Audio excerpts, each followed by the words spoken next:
it's Olga again.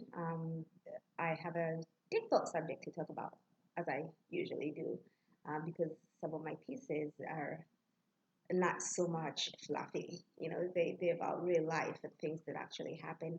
This piece is called A Not So Friendly Town. And interesting story about this piece, it did not start out this dark.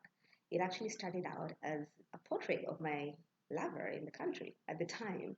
But it took a dark turn and nothing to do with the relationship I had with this person. But things started to change for me in the country. And the piece evolved. And actually, I worked on this piece for a long time, longer than I would work on something this size. And I remember that because I started it in fall 2019 because I had a student. He was in elementary school, and he was such a wonderful young man. And he helped me pick out the fall leaves. If you can't see that, it's a mixed media piece with some leaves, and it's on canvas. It's got oils and acrylics, and just a few found objects on it.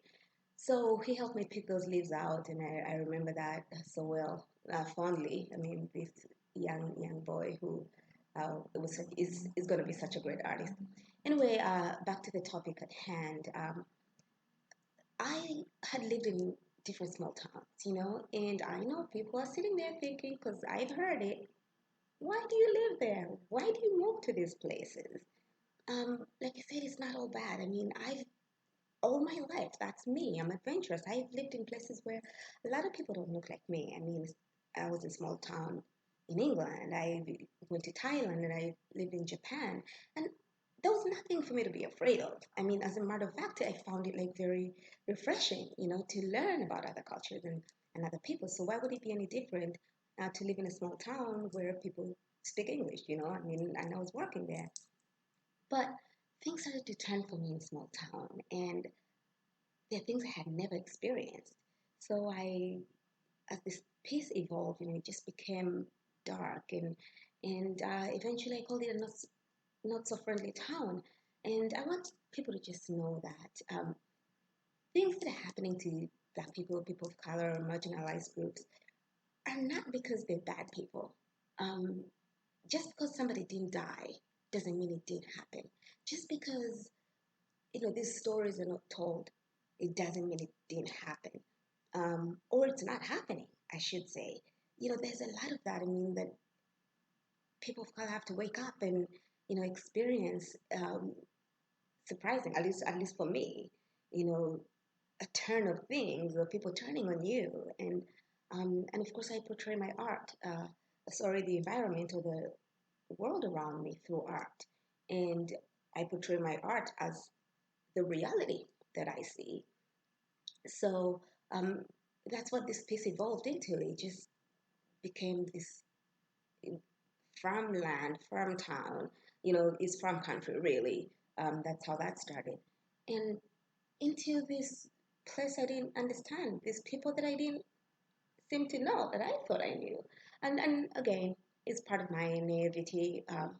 But I learned so much, and while difficult things happen in life, and I've heard Ugandan people tell me like you should move back to Uganda, you'd have a better life, or but I would rather be on the journey that I'm supposed to be in, because a lot of times you learn from these things, you grow from these things. So, and there is actually this song by Cutlass called "Better is One Day in Your Court Than a Thousand Elsewhere."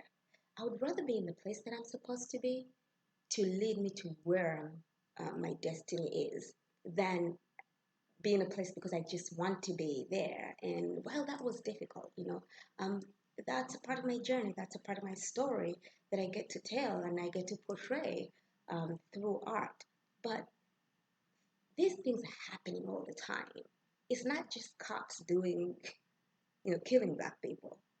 It's your neighbors. It's people that are smiling at you, people that, inviting you to dinner because they're uncomfortable and they want to know what this alien's about. And these stories are not being told, and I've been telling these stories through my art. So, and I think it's a time to share them.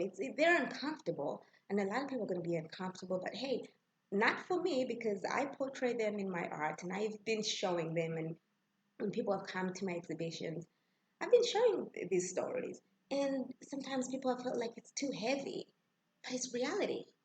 It's reality that, people keep dying. It's reality that, somebody will say a snarky thing at you.